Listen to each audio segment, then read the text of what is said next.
coming, and yeah, I made this film a long time ago.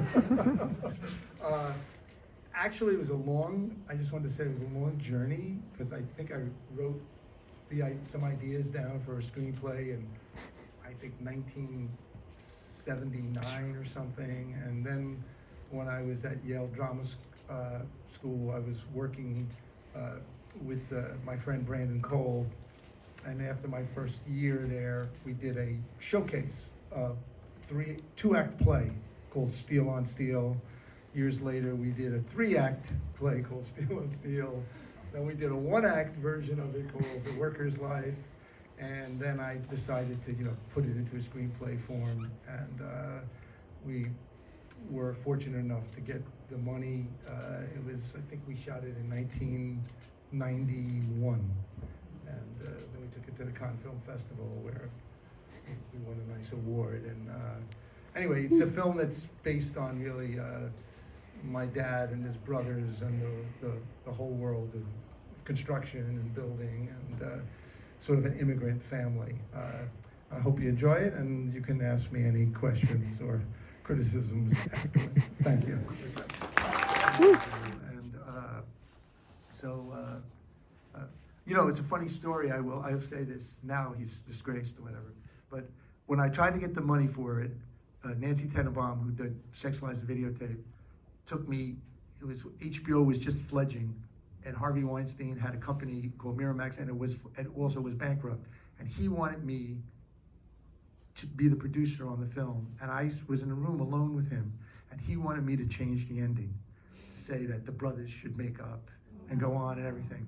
And there was something about him that I didn't like. I didn't like him. He leaned over me, and I was like, this guy's going to try to kill me. I was thinking, like, that's not going to happen, And I turned him down. I did turn him down, and I didn't have another place to go to. I just told Nancy, I said, I don't want to. Or most of this is just your personal No, life? yes. I mean, a lot of Italian neorealist films, Kurosawa films. I watched, but I mean, everything is storyboarded in the film. Every shot is storyboarded. I talked to Scorsese about it. He was very supportive of it. But yeah, there's a lot of great films that I used as references and things, and not exactly about maybe that culture, but certainly some neorealist films and John Cassavetes films, and I'm a huge Kurosawa fan.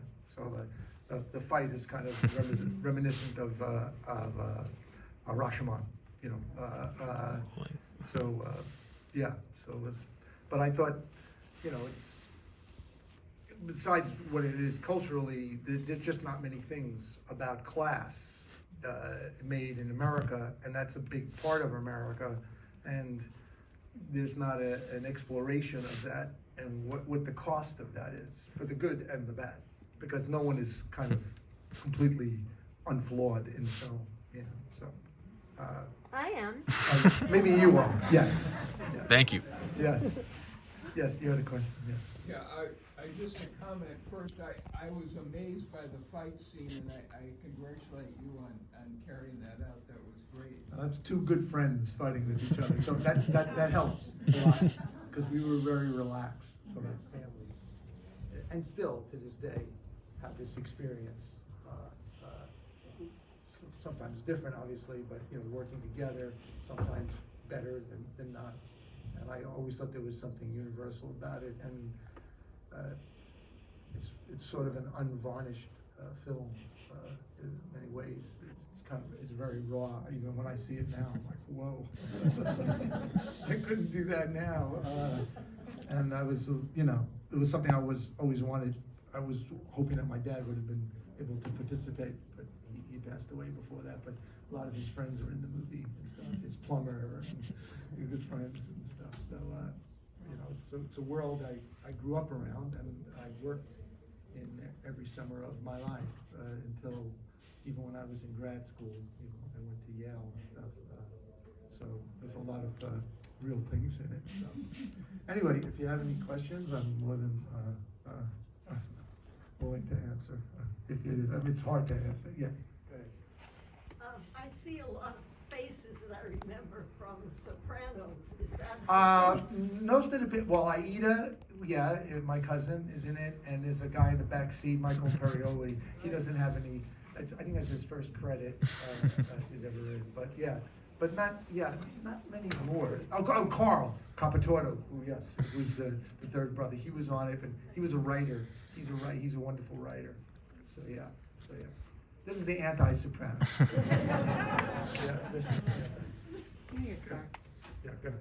That's this. Yeah, I mean, it was not easy to make a movie like this about an ethnic group that were criminals.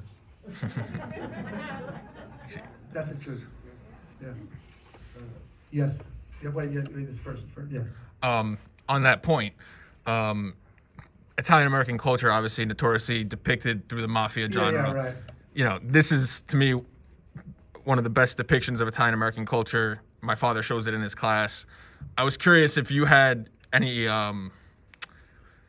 if you took any inspiration from any films, or most of this is just your personal life. Yeah. I mean, a lot of Italian neorealist films, Kurosawa films. I watched, but I mean, everything is storyboarded in the film.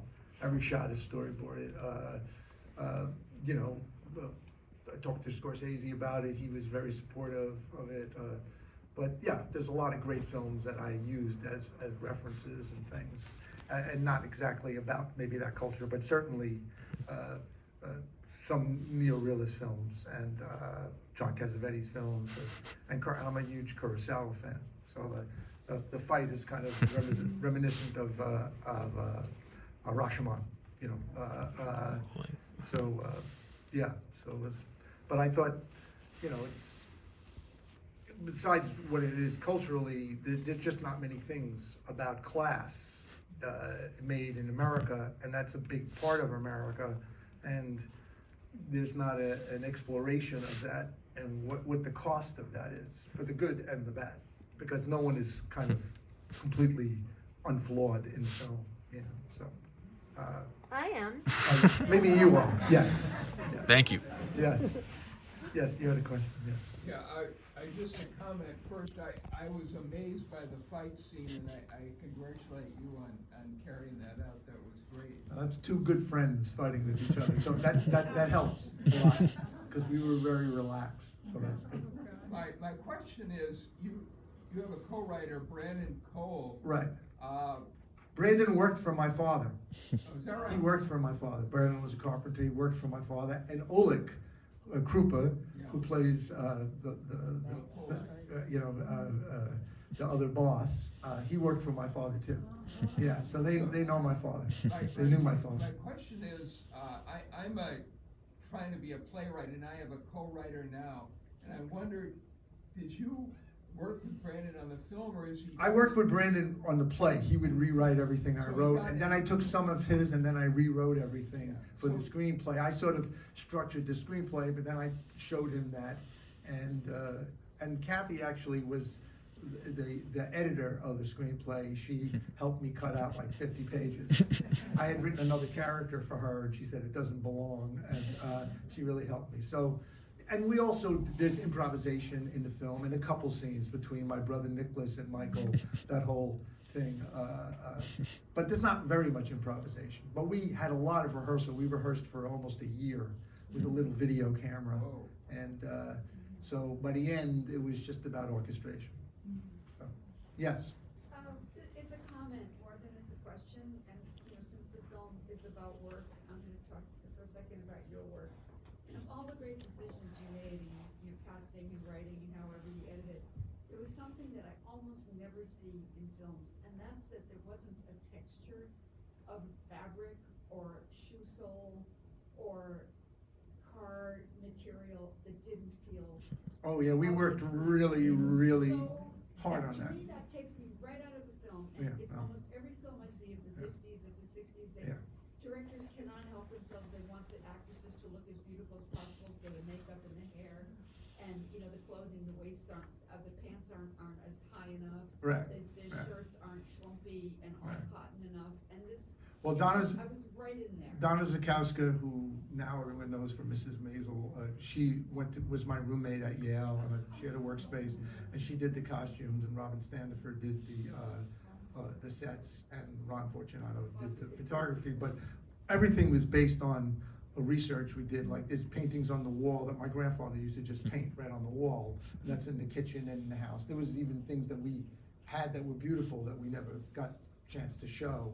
But everything was, every single thing, the ties, everything was really selected from research and from, you know, obviously choosing, making the right choices. You know, like I have, I think, almost a white tie with a red cross or something in the scene. It's like a communion tie. But it's the texture of it is really beautiful. And yeah, I mean, every single thing. Yeah, that's right. That was the way we were going to do it. And you know, it was a really great group. And we had, I had a woman who produced it, Nancy Tenenbaum, was really supportive and, you know, wonderful. I got to make a little short before that to show that, you know, there was humor in it too, and that convinced people to allow me to direct it. So. This is not Yes. really a question, but more of a comment that I just loved of the humor Right. in it Yeah. among the brothers. Right.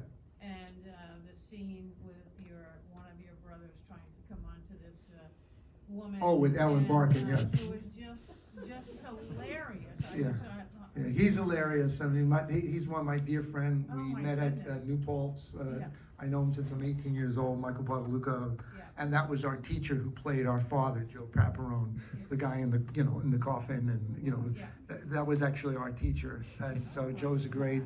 So we were all very, close, and all the ladies at the funeral, they're all, my aunts and friends and uncles and Michael's uncles and Propman's father, because we wanted all Sicilian-speaking people and Carl's mother and my mother, and so it was like a real funeral when we shot it. We said a couple of things to everyone, and then they got so emotional that I had to kind of calm everybody down. They really took it seriously. Yeah. I mean, they took it really seriously. All the ladies at the funeral and the men too. But it's such a rich film in Yeah. that regard. Well, it's like 10 years worth of work in there, and there's all, stories that I heard and things that I, witnessed and tried to put into a narrative, which was not easy to wrangle, but, I think it's representative of a lot of groups who, they had to have a family had to do it, make a little business together, and so. I'd like to watch it again. I Yeah, can't watch no, it. it's a really, I have to say, I'm really like, kind of like, whoa, when I see the film. It's, and there are things there like, there was a part where a crane was supposed to go up and keep going up, but the crane went up too fast when I'm yelling at and then I said to them, this was before you had playback. I said, I think we went up too fast, and then we had a big mishap. The crane broke after that, so we could never, get it to go up slower. But overall, I'm very pleased. I wouldn't change it. For the film is what it is, and it's honest. I tried to be honest with all the relationships to show, some person is overbearing, but they're responsible. The other person is kind of really charming, but not as responsible. The other person's more, I want to do what I want to do, and it's a funny story. I'll say this now. He's disgraced or whatever. But when I tried to get the money for it, Nancy Tenenbaum, who did Sexualized Videotape, took me. HBO was just fledgling, and Harvey Weinstein had a company called Miramax, and it also was bankrupt. And he wanted me to be the producer on the film, and I was in a room alone with him, and he wanted me to change the ending, to say that the brothers should make up and go on and everything. And there was something about him that I didn't like. I didn't like him. He leaned over me, and I was like, this guy's going to try to kill me. I was thinking, like, that's not going to happen, And I turned him down.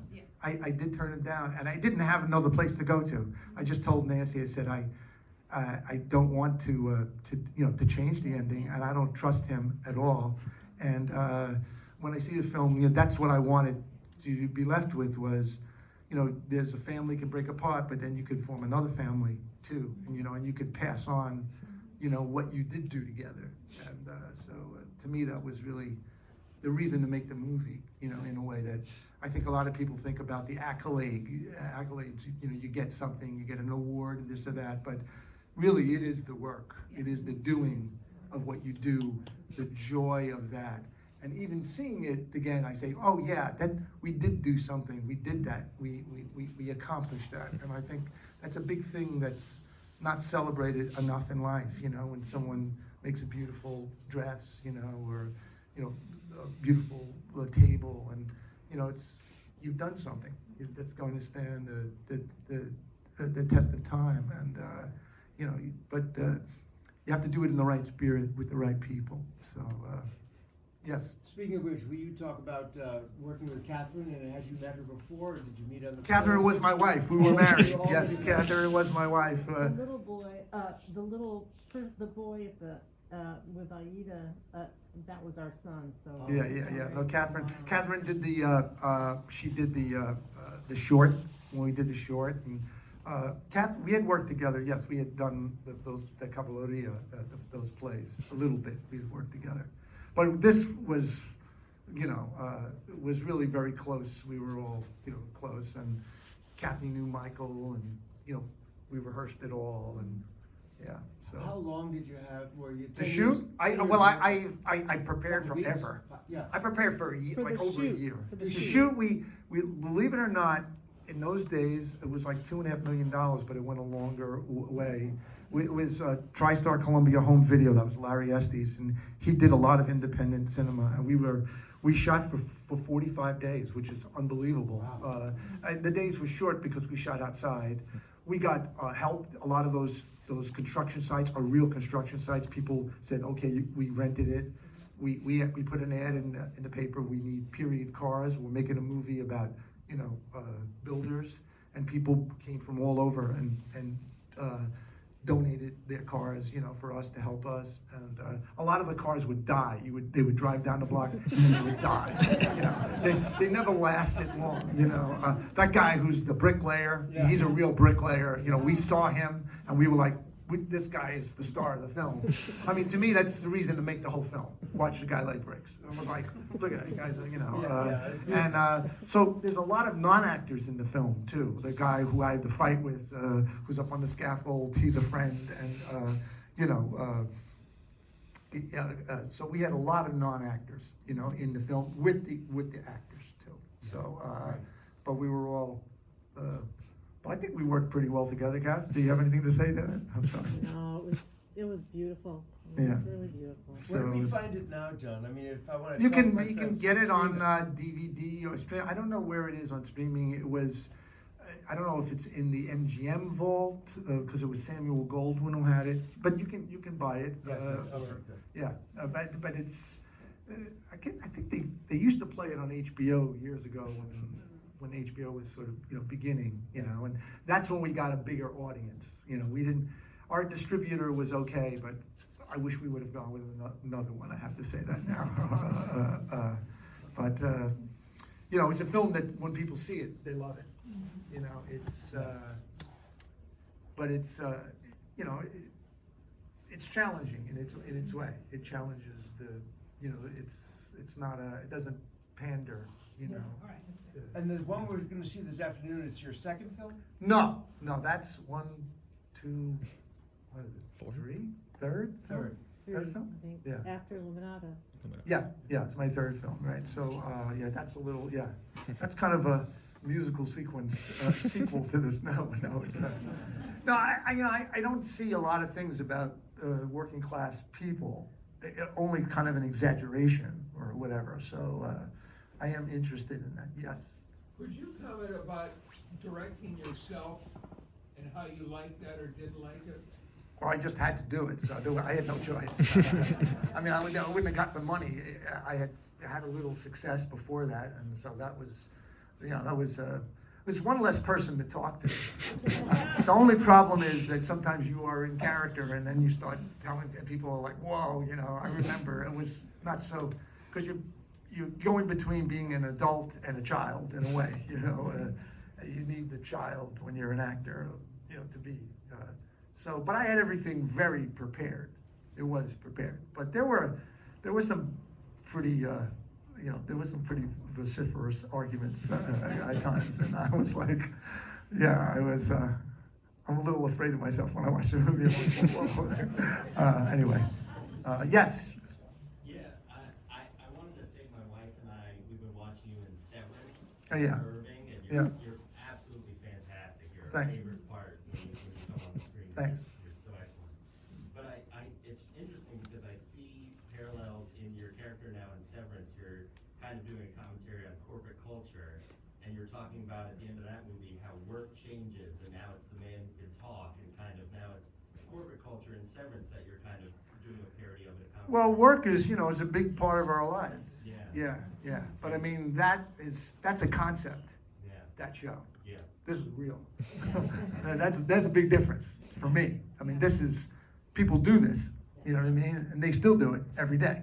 Yeah. You know, and we never tell any of those stories. You know, we never tell the story about the building of a great bridge. We only tell about when the bridge falls down. Right. We're like a Titanic culture. We like the Titanic, and I think there's other stories to tell. You know, right? You know, and so I think it's a good thing to remind people of. You know, and yes. I'm curious about the mother. Yeah. Never showed Right, the mother. right. And were you afraid of a caricature in a way? No, I just was like, you know what?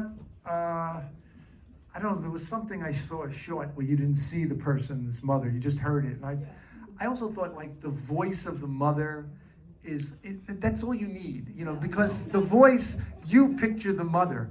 I don't have to show you the mother. You know, she's been in mourning, and she's going to stay in mourning, and that whole thing. So that was, you know, you make a choice, and you go with it, and that was it. So we had a woman do it, and then my mother helped her and stuff like that. So, did you have a question? Yes. Given that Mac was your directorial debut, and you mentioned in the script in the end credits you shouted out Scorsese, Spike Lee, and the Right. others.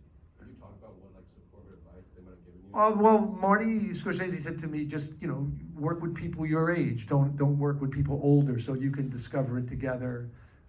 Don't say cut. I remember him saying, like, you know, if you do a shot, you know, just you want to do it again, just go again. It was expensive. It was on film, so I would just go, okay, let's do 2 in a row or 3 in a row, and he told me not to worry that much about all the technical things, but you know, to just try to tell my story, to focus on telling the story. And Spike and Joel and Ethan, you know, Spike did a reading with us, and Joel and Ethan came and gave me a couple of notes, you know, but Marty basically was, you know, was very supportive of me working with people who were around my age at that time. He said, don't look for that, and I was very specific because everything was storyboarded, because I figured this way I want the film to have a visual, you know, element to it within the time that I was allowed to do it. And you know, it's always a race, and we were, you know, dealing with heights and real buildings, and it's complicated. You know, it's complicated. Yes. You talked a lot about wanting to tell the truth. I was wondering if there were any parts of your father's story that you had to maybe sacrifice for creative. Well, I couldn't tell my whole, you know, his whole story. I'm not him, you know what I mean, and whatever. And so, you know, but I tried to be, obviously not do a whitewashed version of him. You know, in some ways can be the heavy at times in the film. So but I could see what was good and what was flawed, and with all the characters except maybe for Catherine's character. But no, but you're never going to capture, you know, all of someone. You know, it's an aspect of that I got to know him as a man, you know, when I was a kid, when I worked with him. You know, he treated me like a man, You know, as I was a kid in the car, and once we go on the job, I was 10 years old, it was like, boom, out of the way, you know, and I saw a lot of these things, you know, and people used to tell me, your father's crazy, you know, but the people who bought his houses loved him. They loved him, I have to say that. They were like, "Boy, man, he really gave us something that," you know, and so I think about that in my own work, you know, to build something real, to go as, you know, build something as sturdy as possible, as deep as possible. And I think being honest is a relief for people when they see it, because we're all flawed, we all have problems. My mother loved Frank. So yeah, but the music is part, and I tried not to score a lot of the emotional scenes that way. I let them play without the music. The music comes in like interludes more, you know, and it's very, you know, gentle. You know, I tried to be. Yes, someone has a question up there? Yes. It's more a compliment. I really, you of, you know, many actors, I just identify you with the roles so much to the point when you started with the boots in the mud, all I could think of was Night of, and I was like, oh my God, his feet. No, well, that was something I really enjoyed doing. So yeah. No, well, feet are important. Feet's important. Yeah, especially at work, right? I mean, so. No, those scenes were so. You know, yeah. So we really, you know, we had a lot of people from the trades who participated, and we're very happy to participate. So yeah. Anyone else has a question?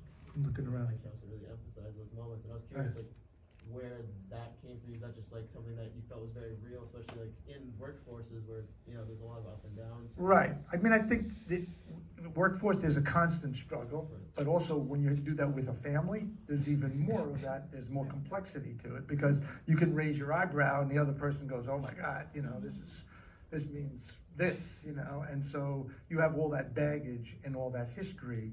And there were things that I did take, you know, from listening to my uncles. Even I have brothers too, you know, and you're like, oh God, you know, you say one thing, and so it's a constant, you know, navigation. And I also wanted to at least tell a story about how hard it is, like, to do something, to do anything, you know, to make any little business, to do anything. It's really hard, and you don't usually see that. And so the person does have that, and I think they have a certain kind of integrity when they walk around. They know who they are. They say, well, I can actually do that. They're not selling you something, you know. And my father was the worst salesman ever. Kathy, as she says in the movie, you know, I'll let me handle it. I'll do it, you know. But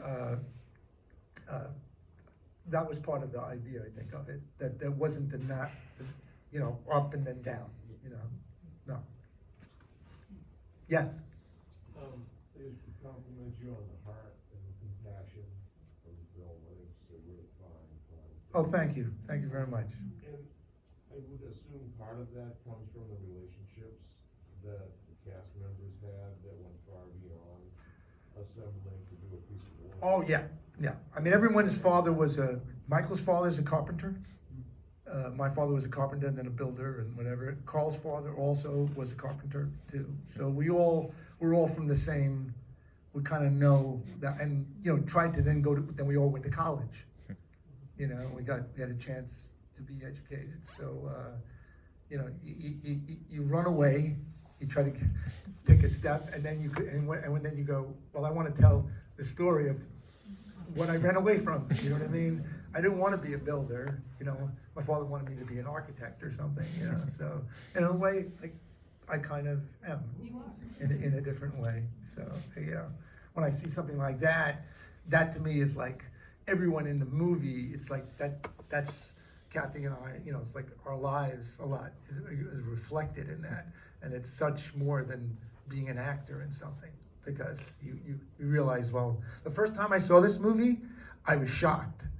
I was shocked. I was like, what? Like, you know, this looks like a foreign movie to me or something, you know, like from but that's what that was, you know, that's your sensibility. You're confronted with what you think is interesting. And you'll see if people, you know, receive that. You know, it's an offering, basically. That's all it is for a group of people that usually the story isn't told about. You know, and it's, even though there's a lot of fighting and violence in the movie, it's not a movie that's about violence. You know what I mean? It's not. It's the moments after that, to me, land. You know, so. It's also very Italian. Well, also in that business, I've seen all different cultures do that. I have to be honest with you. I've been in the middle of some of those things, so I've seen all different kinds of people. You know, it's different in the movie business. You know, they don't do that. You know, but there are tradesmen who tell the boss, you know, to stick it. They do. You know, and I find that kind of refreshing. So, you know, it's like, it's good to be able to do that to the boss sometimes and say, you know what, I'm not doing that. You know, so. But yes, it is. I mean, that's the, you know, Southern Italian, I would say. Passion. You know, yeah. There's so.